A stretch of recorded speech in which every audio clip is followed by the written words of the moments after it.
Аз си спомням, че... Като си бил седнал в моята кухня и сме се обадили на твоята баба с селфон, това беше най-интересна история. Значи, минаваме през нейната къща в Ню Джерси, спираме за малка почивка и тя ни говори, а знаеш и... какво беше? Не, аз ти питах откъде си в България. Той ме пита откъде съм. Аз казвам, аз съм баба ми от Дивотин. Той вика, ти знаеш ли Дивотинското? Аз викам, не. Викам, чакай. В момента, в който тя ми каза, че знае Дивотинското и нещо ми показа, и аз викам, чакай. Имаме телефона и набраха баба ми на телефона. И тя в този момент е в Дивотино.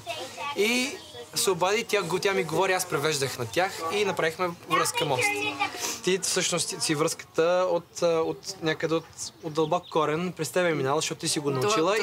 До семейството и до селото. Така си свързвала, така корена се свързва и с мене през тебе. Да. И заради това ти така ме свърза с Дивотино за 1 минута, след това пък решихме да се свържим наистина с Дивотино и се свързахме. Нали?